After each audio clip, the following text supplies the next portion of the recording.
Welcome back to the Deep Dive. Today we are taking a bit of a jump, maybe off the edge of the known historical timeline. That's a good way to put it. Our mission isn't just to look at the beginning of human history, but to fundamentally challenge the idea that there was only one beginning. Right. We're diving into sources that redefine creation not as, a single event, but as this vast, calculated, and honestly, terrifyingly efficient cycle. Destruction and renewal. That's absolutely right.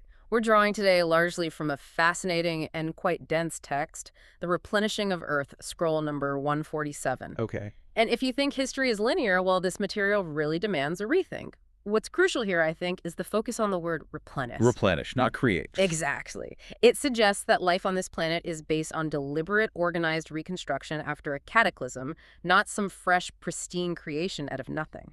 So we're not looking at one Genesis like in the Bible, but maybe multiple, governed by some kind of cosmic clock. That's the core idea. And for you, the listener, this means we're unpacking this concept of, let's call it pre-Bible life. Okay. The numerous Adams and Eves that might have preceded the one we usually think about, and we're tracking this immense timeline.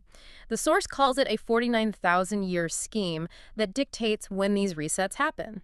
Wow. Okay, so ancient terminology is going to get a complete rethink today, it sounds like. It really is. So to ground this massive shift in perspective, we really have to start with the foundational term, Adam. Right, Adam. The source material argues pretty forcefully that Adam is not a single personal name, not just one guy. It's a title. A title. That's a huge shift right there. So Adam is more like a job description, maybe like the designated restart button for the planet. Something like that, yeah. It signifies a role. And if you look at the ancient texts mentioned in the source... Yeah, what'd I say? Okay, so in Akkadian, specifically the cuneiform dialect, the term is Adama, which translates roughly to earthling upon each reconstruction. Earthling upon each reconstruction. Okay. And then if you look at Aramaic or Hebrew, Adam or Asdom, it also defines a title or maybe even a tribe. It means something like dark brown of the earth or even lifeblood. Interesting. So the common thread isn't a name, but a function. Tied to the earth, tied to renewal. Precisely. A functional role linked directly to the physical planet and that specific moment of, well, replenishment. This suggests every time civilization gets, wiped out and restarted, a new Adam is basically designated for the job. That's the framework, yes. And the source connects this designation to these huge, predictable celestial cycles, right? Exactly right. We're dealing with what it calls the 24,000-year equinox cycle. And the idea is that reconstruction, this replenishment, it's necessary right at the beginning of each new cycle. So it's not random. Life isn't just restarting randomly after a disaster. No, according to this source, it's an engineered event. It's built into a cosmic schedule. The source materials is almost like the meeting minutes from the Celestial Board of Directors deciding, okay, time for a reset. Wow. Okay, let's unpack this cyclical structure then. Let's see who held this title of Adam before the one we generally think we know. All right, so the document lays out 4 major life cycles, big ones, that occurred before the Genesis account we're familiar with. Okay. And we're jumping scales here from biblical history, thousands of years, to what feels like astronomical history. We're talking millions of years now. Millions. Okay, starting with the first replenishing. This happened when the planet wasn't even called Earth, but Tiamat. And it was huge. 3 times the size of Earth today, according to the scroll. And the first designated Adam and Eve, the first title holders, were APSU, meaning one existed from the beginning, and Tiamat, maiden of life. Apsu and Tiamat. Those names sound familiar from Mesopotamian myths. They are. And what's fascinating here is how the source connects these dots across different cultures. It says these figures, Apsu and Tiamat, were also known in ancient Egypt. Really? As who? As Nun and Nunet, the god and goddess of the primordial ocean. Nun and Nunet. Okay. They supposedly originated from the first moon cycle, or silver cycle, which was called the morning, and they established the basis for marine life. Okay, so that's the first one.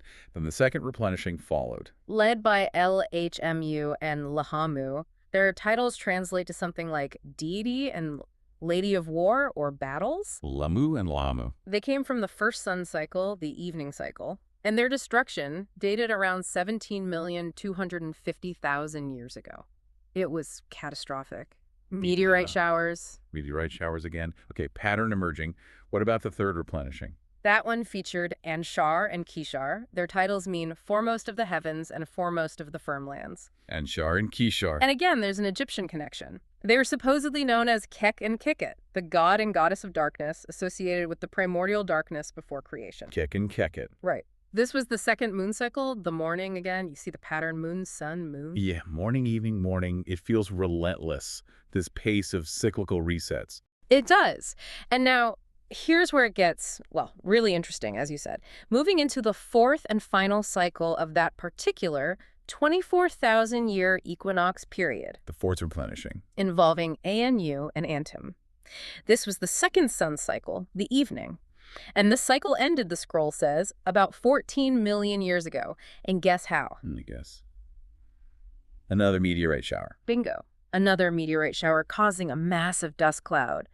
But here's the twist. The source material is very specific about the purpose of this devastation.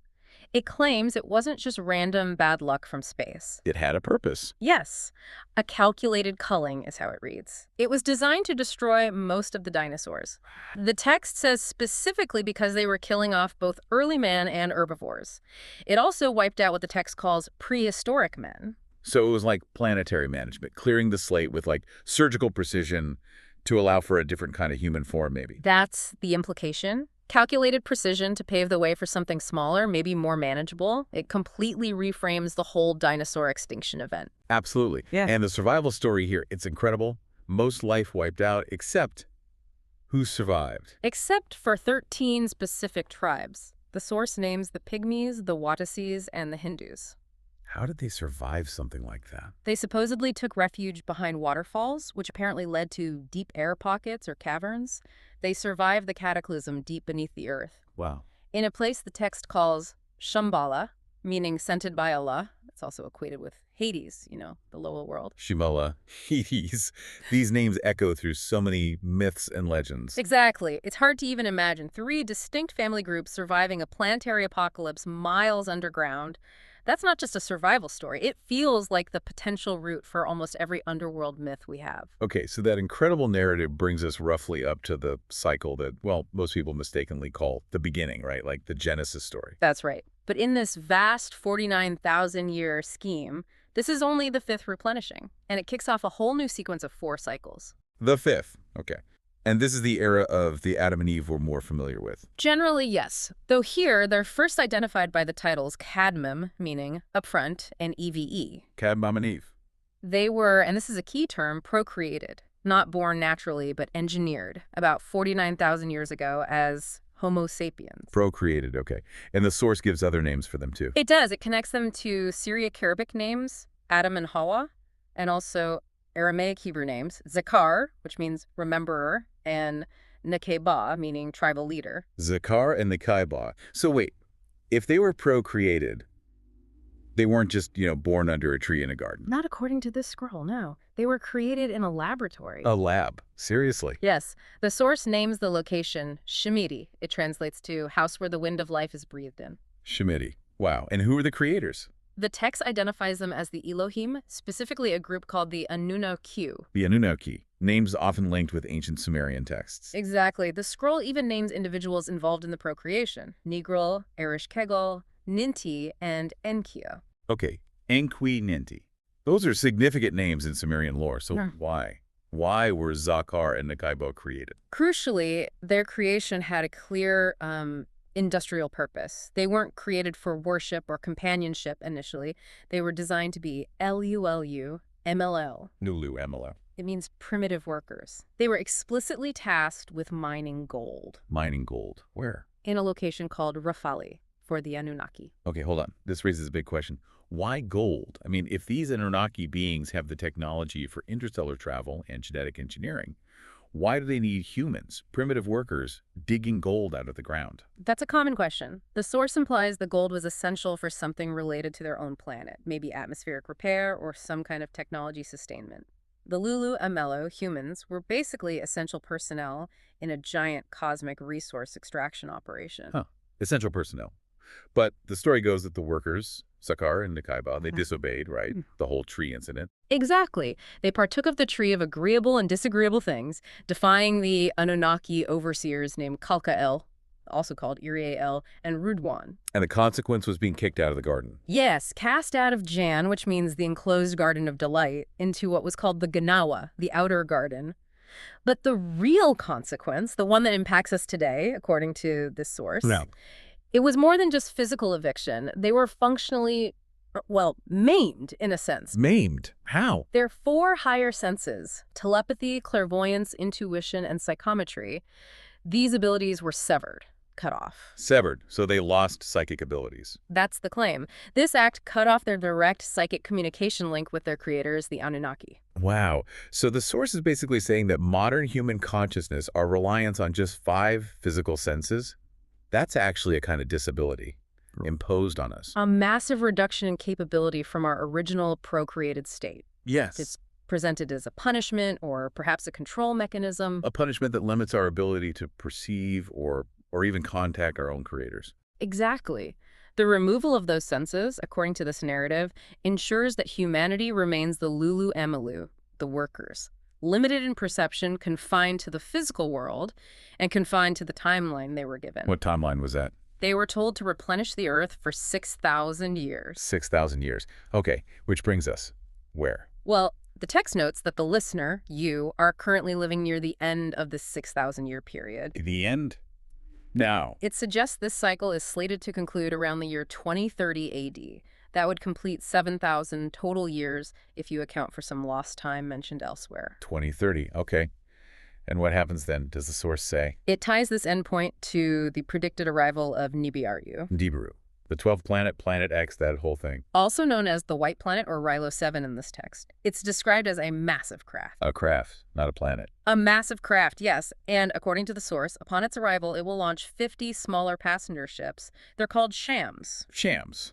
And their purpose. To pick up worthy passengers at the conclusion of this designated 6,000 or rather 7,000 year period. Worthy passengers. Wow, okay. That's a lot to take in.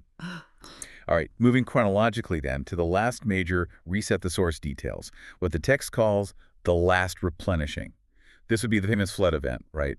Noah's flood. That's the one. And again, we have to look past the individual named Noah and recognize the title. Another Adam. Essentially, yes. Noah, whose ancient Sumerian names, the source says, were Utnapishtim or Ziusudra, was designated as the new Adam of his particular time. Nibishtim, right, from the Epic of Gilgamesh and other Sumerian flood myths. Exactly. And this cycle, this replenishment, it wasn't triggered by a meteorite this time. It was, according to the scroll, caused by a social and genetic crisis. A genetic crisis. What was it? The source explains the wickedness described in Genesis came from the appearance of beings called the Nephilims. Nephilims, like Nephilim, the giants. Yes, translated here as giants or those who fell down. The text claims they arrived from the Orion constellation.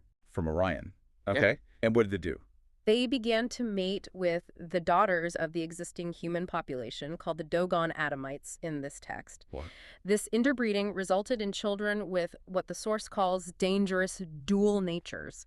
And this supposedly led to extreme wickedness, violence, idolatry, a breakdown of the intended order. So the flood was a response to genetic contamination. That's the framing here. Yahuwah, displeased with this contamination of his procreations, informed the Anunnaki Council, essentially, to wipe out all living things. But Noah, or Utnapishtim, was spared. Why him? Specifically because he was considered a just man.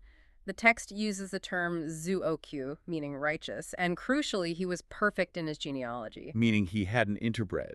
His bloodline was pure, according to their standards. That's the implication. He had not interbred with the Nephilim lineage. He was genetically clean, so to speak. And the Ark, the famous boat. Well, the source says the Anunnaki ENQI instructed Utnapishtim on how to build the craft, but it wasn't just wood and pitch. The text claims the Anunnaki themselves would actually levitate the craft once it was built. Levitating. Okay, and who got a ticket? Was it just Noah and his family? The source is incredibly specific about the passenger list. It names Utnapishtim, his wife Naama, whose name means she who sleeps, Okay. and their 3 sons and their wives. The wives are named Fatin, Halima, and Ifat. It even notes that Halima was pregnant at the time with a daughter later named Libana. That's remarkably specific detail. It is, and this is where the whole concept of replenish provides a final, really critical connection. Remember the blessing given to Noah after the flood, Genesis 9.1. Be fruitful and multiply, and replenish the earth. Yeah, basically repopulate. According to this source, that command given by the Elohim Anunnaki wasn't just about having kids, it was actually granting them their freedom. Freedom. Freedom from what? Freedom from the previous job description. Remember the Lulu Amalu? The primitive workers? Right, the gold miners. This blessing was essentially saying they would not have to return to work the mines of Rafali. Their reward for Utnapishtim's righteousness and genetic purity was the release of humanity, or at least his line, from servitude. They were now free to just refill the planet. Wow, so the blessing was actually a form of retirement from forced labor. That's how this text interprets it, a fundamental shift in the human mandate. Okay, and finally, tracking this title of Adam one last time. Utnapishtim, Noah, he was the Adam for that era. He was designated the last Adam of the Nubian race, according to the scroll, but then the source names a subsequent figure. Who holds significance, particularly for later history. Yes. It says the last Adam of the Pale races was Canaan, or Kenan. His name means lowlander. He was the fourth son of Ham and Halima. Ham's son, Canaan. Okay, he features prominently in Genesis too, often negatively. Right. And here, Canaan is specifically referenced as the ancestor of what the text calls the albino race of 6,000 years ago. And he is identified as the Adam that most modern Bible and Quranic scholars are actually discussing when they talk about Adam. So the Adam that dominates Western religious thought is actually, in this framework, a relatively recent figure. Descended from Noah's line, representing only one branch, and appearing quite late in this massive 49,000-year timeline. Precisely. It makes the widely accepted biblical account just a small, relatively recent snapshot, a single chapter near the end of this incredibly long saga of continuous cyclical replenishments. Hashtag, outro. Wow. Okay. This deep dive has done way more than just, expand the timeline. It feels like it's fundamentally shifted the entire scale of history. It really does. We've gone from seeing the past as maybe one starting point to seeing it as this series of monumental, maybe purposeful interventions, destructions and renewals, all governed by some kind of celestial clockwork. Yeah, the mechanics of it are quite something. And we've seen figures from Akkadian myth, Egyptian lore, the Bible. They all seem to collapse into these repeating roles, these titles like Adam, all centered around this core idea of replenishing a damaged world, or maybe just servicing the needs of an intergalactic corporation. That's one way to look at the Anunnaki aspects, certainly. What's truly fascinating, I think, is how this source material reframes events and figures we thought were singular, like Adam, like Noah.